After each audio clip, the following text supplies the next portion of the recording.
What if the wealth of a nation wasn't hidden in gold, oil, or skyscrapers, but quietly floating across the world's oceans? For decades, the Philippines has sent millions of its people to sea, powering global trade while remaining poor at home. But something has changed.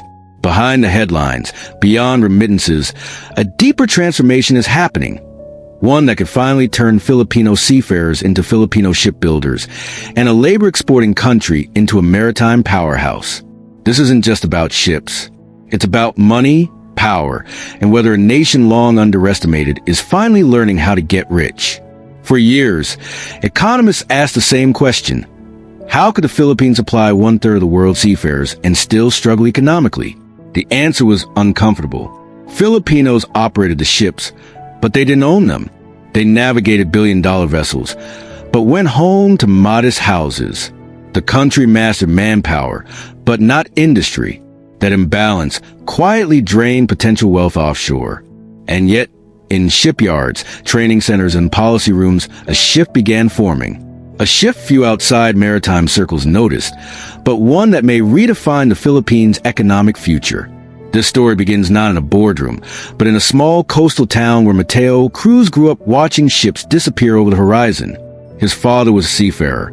So was his uncle. Like millions of Filipino families, their wealth depended on contracts signed abroad. Dollars came home, but control never did. Mateo didn't dream of sailing. He dreamed of building.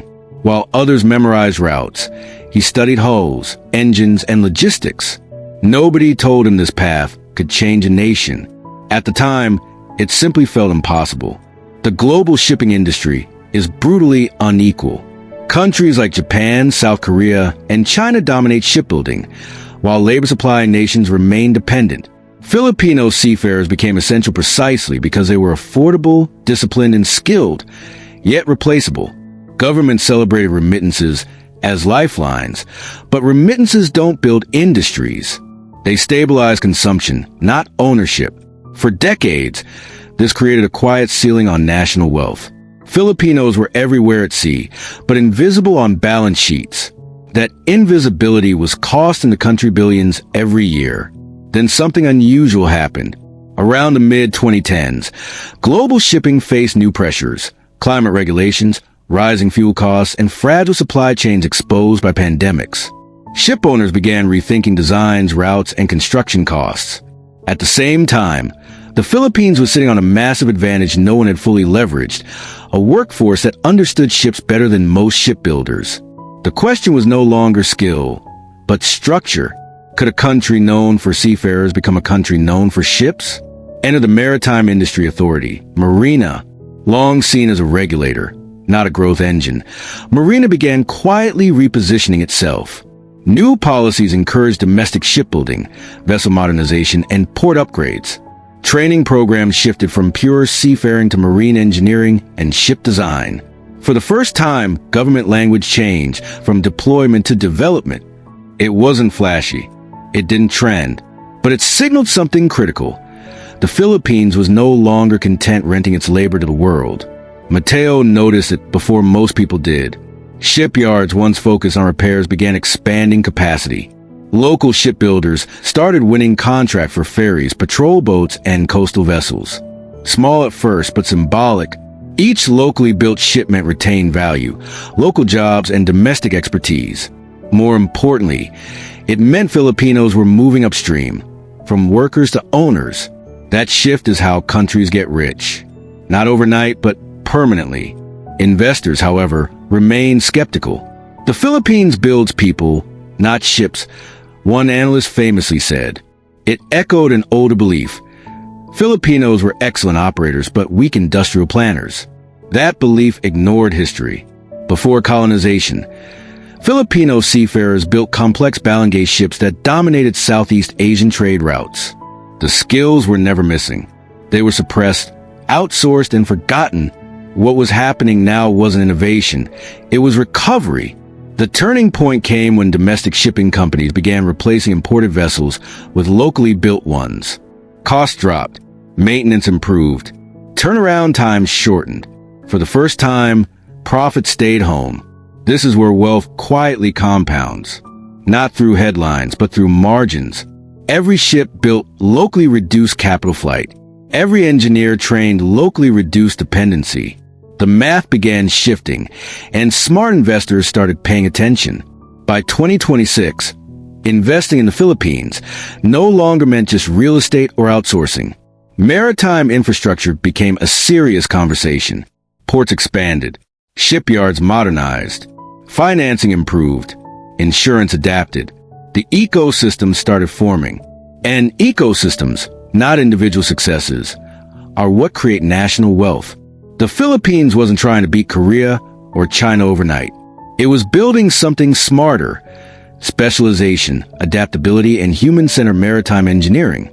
Filipino seafarers played a critical role in this transition. After decades abroad, many returned, not as workers, but as mentors, engineers, and partners. They brought global standards home. They knew what failed at sea and what survived.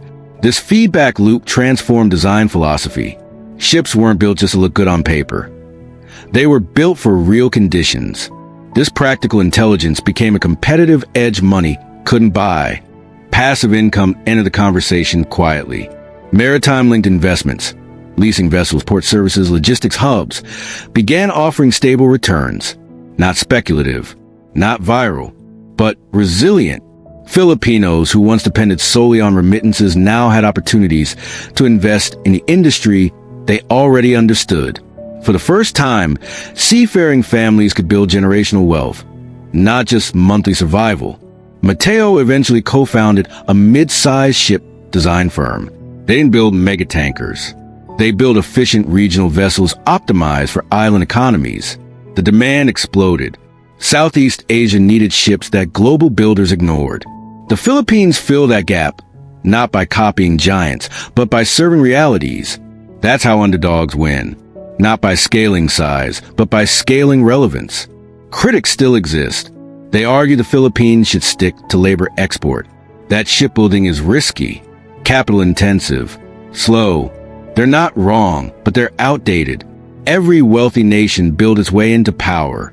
Manufacturing, logistics, infrastructure, these aren't optional stages. They're unavoidable. The Philippines delayed them for decades. Now it's catching up faster than expected. The most overlooked impact isn't economic.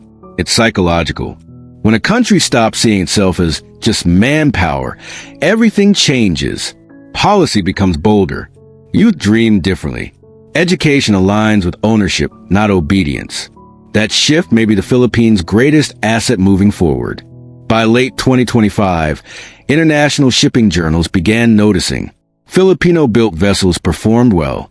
Maintenance costs stayed low. Crew satisfaction was high.